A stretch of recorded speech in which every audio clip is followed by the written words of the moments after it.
ये मेरी कहानी है 2 साल पहले की, जब मैं लगभग 18-19 साल का था। उस टाइम मेरी लाइफ बिल्कुल नॉर्मल थी और मेरी पढ़ाई चल रही थी। लेकिन मेरे घर वालों की लड़ाई झगड़े की वजह से मुझे घर में पढ़ना मुश्किल हो गया था। इसलिए मेरे परिवार ने डिसाइड किया कि मुझे हॉस्टल भेजा जाए ताकि वहाँ जाकर मैं अच्छे से पढ़ सकूँ। जिस हॉस्टल में मैं जा रहा था वहाँ बहुत अफवाहें थीं कि इस हॉस्टल में भूत प्रेत हैं, लेकिन मुझे इन बातों पर विश्वास नहीं था। जब मैं वहाँ पहुँचा, मौसम बहुत ख़राब था और तेज़ हवाएं चल रही थी। हॉस्टल बहुत बड़ा था और काफ़ी डरावना लग रहा था, जैसे हॉरर मूवीज़ में होता है। जब मैं अपने कमरे में गया तो कमरा भी बहुत पुराना लग रहा था। तुरंत मैं हॉस्टल के मैनेजर के पास गया और अपना कमरा बदलने को कहा। उसने मुझे नया कमरे की चाबी दे दी। नए कमरे में गया तो वहाँ मेरा रूममेट बैठा था। वो बहुत अच्छा था और जल्दी ही मेरा दोस्त बन गया। मेरा नया कमरा मेरे लिए बहुत अच्छा था, लेकिन मुझे एक प्रॉब्लम थी। जब मैं सोता, मेरा रूममेट अचानक रात में कहीं गायब हो जाता। ये मुझे थोड़ा नॉर्मल नहीं लगा, लेकिन मैंने इग्नोर कर दिया। इसके अलावा मुझे हॉस्टल में अक्सर शैडोज़ या परछाइयाँ भी दिखाई देती थीं। मुझे लगा शायद ये मेरा इल्यूजन है। एक दिन मैंने सोचा कि अपने दोस्त का पीछा किया जाए कि वो रात में कहाँ जाता है। जैसे ही मैंने उसका पीछा किया, वो अचानक कहीं गायब हो गया। मैं जल्दी से घर आया और इस बारे में सोचने लगा। अचानक मुझे बाहर खिड़की से मेरा रूममेट दिखा, जो कुछ खा रहा था। मैं नहीं बता सकता क्या। मैं बहुत डर गया और जल्दी से पानी पिया। मेरा दिल फास्ट धड़कने लगा। सुबह होते ही मैंने अपने रूममेट के बारे में रिसर्च की। कंप्यूटर में पता चला कि उसका नाम रमेश था और वो 2 साल पहले एक कार एक्सीडेंट में मर चुका था। ये देखकर मैं बहुत डर गया। मैंने तुरंत घर पहुंचने के लिए अपने फैमिली को कॉल की और अपना सामान पैक करना शुरू कर दिया। मैं बहुत स्कैर्ड था कि वो फिर ना मिल जाए। मैंने जल्दी से कपड़े पैक किए और हॉस्टल से भाग गया। मुझे याद नहीं कि मैं इतनी जल्दी कब भागा। रात के टाइम मैंने बस पकड़ी और घर पहुंच गया। अगर आप ऐसी और हॉरर वीडियोस देखना चाहते हैं तो वीडियो को लाइक करें और चैनल को सब्सक्राइब करना मत भूलिए। ये कहानी है मेरी 3 साल पहले की, जब मैं अपने पेरेंट्स के घर रहता था। उस टाइम मेरी पढ़ाई बहुत टफ चल रही थी, लेकिन प्रॉब्लम ये थी कि मेरी यूनिवर्सिटी बहुत दूर थी। तो मेरे माँ बाप ने मुझे समझाया, तुम्हारे दादा का घर तुम्हारी यूनिवर्सिटी के करीब है, तो तुम वहाँ शिफ्ट हो जाओ। उन्होंने मुझे फोर्स किया और मुझे मजबूरन वहाँ जाना पड़ा। वो घर काफी पुराना था और काफी डरावना लग रहा था। वहाँ मेरे दादाजी की फोटो भी लगी हुई थी। लेकिन प्रॉब्लम तब शुरू हुई जब रात हुई। रात होते ही जब मैं सोया तो मेरी खिड़की की तरफ कोई लाल कपड़े पहने आया। मैं इसे देखकर बहुत डर गया और हैरान हो गया। वो मुझे कह रहा था, तुम नहीं बचोगे। मैं बहुत डर गया। मुझे लगा शायद ये मेरा इल्यूजन है। मैंने उसे इग्नोर किया। अगली रात फिर ऐसा ही हुआ। इस बार उसने कहा, तुम अपने दादा की तरह बिल्कुल भी नहीं हो। मैं बहुत डर गया। मैंने अपने पेरेंट्स को फोन किया और सब कुछ बताया, लेकिन उन्हें लगा शायद पढ़ाई ज्यादा होने की वजह से मैं सो नहीं पा रहा हूँ। उन्होंने मुझे कहा, आराम करो। लेकिन मुझे मजबूरन पड़ोस के घर जाकर इस घर की हिस्ट्री पता लगानी पड़ी। मैं पड़ोस में गया। वहाँ एक बूढ़ा आदमी था।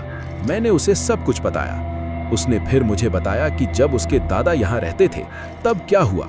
उन्होंने कहा कि मेरे दादा जो थे, उन्हें जानवरों से बहुत प्यार था और दादी के साथ रहते थे। दोनों बहुत खुश थे, लेकिन दादा जानवरों से कुछ ज्यादा ही प्यार करते थे। दादी को ये बात बुरी लगती थी कि वो हर समय जानवरों पर ध्यान देते रहते। एक दिन दादी ने जानवरों की जगह पर पेट्रोल डाल दिया और वो जगह आग से भर गई। लेकिन दादा को जानवरों से ज्यादा प्यार था। उन्होंने जानवर बचाने के चक्कर में अपनी जान खो दी। दादी दादा से बहुत प्यार करती थी और उनके मरने के बाद इतना रोई कि कभी खुद को मारने लगती। एक दिन उन्होंने फैसला किया कि उन्हें जीने का कोई हक नहीं और उन्होंने कुएं में छलांग लगाकर अपनी जान ले ली। तब से इस घर में दादी की आत्मा भटकती रहती है। मैं फौरन समझ गया। उस दिन से मैंने अपने घर में जानवर रखना शुरू कर दिया और मुझे जानवरों से प्यार भी होने लगा। तब से मैं बिल्कुल शांति से सोता हूँ कोई परेशानी नहीं होती। अगर आप भी मेरी तरह जानवरों से प्यार करते हैं तो वीडियो को लाइक करें और चैनल को सब्सक्राइब करना मत भूलिए। ये कहानी है मेरी 2 साल पहले की, जब मैं लगभग 18-19 साल का था। उस टाइम मुझे मुंबई से बाहर काम था और मुझे दिल्ली जाना था। मैं बहुत एक्साइटेड था क्योंकि मैंने दिल्ली पहले कभी नहीं देखा था। मैं ट्रेन का इंतजार कर रहा था स्टेशन पर। ट्रेन काफी लेट आई।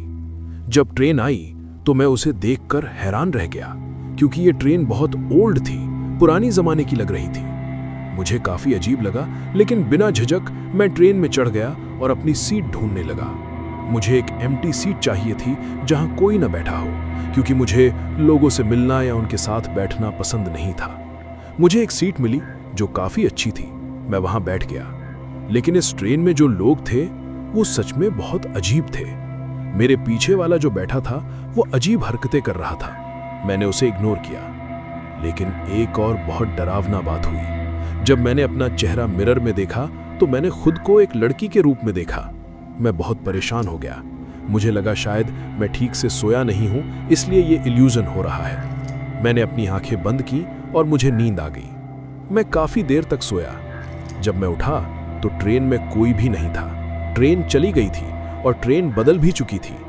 मैंने खुद को रिलैक्स किया और सोचा शायद ये भी मेरा इल्यूजन है। फिर मैंने अपना फ़ोन निकाला और अपने दोस्त से बात करने लगा। बात करते करते मैंने उसे बताया कि मैं इस ट्रेन में बैठा हूँ। मेरा दोस्त तुरंत बोला, इस ट्रेन से निकलो किसी भी हालत में। मैंने उसकी बात मानी। मुझे भी लगा कुछ अजीब है। मैं तुरंत ट्रेन से बाहर आ गया। फिर फ़ोन में मेरे दोस्त ने बताया कि ये नॉर्मल ट्रेन नहीं है। इस ट्रेन का 1 साल पहले एक्सीडेंट हुआ था जिसमें आपकी दादी बैठी थी। शायद आपको पता नहीं होगा। उसने कहा कि आप सेफ नहीं हैं। मेरे दोस्त ने बताया कि जैसे वो बोले वैसे ही करना है। उन्होंने कहा कि बाहर के लोग आपको अपने घर में बुलाने की कोशिश करेंगे, उन्हें इग्नोर करना है, उनकी तरफ देखना भी नहीं है और सीधे एक हवेली में जाना है। मैंने बिल्कुल उसकी बात मानी और हवेली में पहुंच गया। वहां एक बूढ़ी औरत थी जो ज्यादा बात नहीं करती थी। उसने मेरा कमरा दिखाया। वहां पर 2-3 और बूढ़ी औरतें और थीं। मेरे दोस्त ने बताया था कि इस घर में 4 बजे के बाद कहीं छुप जाना है। मैंने ऐसा ही किया। मैं छुप गया और वो औरतें अचानक चुड़ैल में बदल गईं और मुझे मारने लगीं। मैं बहुत डर गया, लेकिन वो औरतें अंधी थीं, इसलिए मैं एक जगह छुपा रहा और उन्होंने मुझे ढूंढ नहीं पाया। मैं इतना डर गया था कि बता नहीं सकता। कुछ देर बाद एक औरत कमरे से निकली। उसने मेरा गला पकड़ लिया और जोर से दबाने लगी। मेरी सांस रुक गई। तभी अचानक मेरी बिस्तर से आंख खुल गई। मैं रोने लगा। उठकर मैंने सोचा ये कैसा सपना था। मैं फिर नॉर्मल हुआ। जब मैं नाश्ता कर रहा था, मेरी माँ ने मुझे पहली बार मेरी दादी की फोटो दिखाई और वो वही औरत थी जो हवेली में थी। तब मुझे समझ आया कि शायद ये मेरा दूसरा जन्म है। और जो मेरा दोस्त था जो फोन पर बात कर रहा था, वो तो 3 साल पहले ही मर चुका था। आपको क्या लगता है, ये टाइम ट्रैवल था, मेरा पुनर्जन्म हुआ, या सिर्फ एक सपना और कोइंसिडेंस था? कमेंट में जरूर बताएं।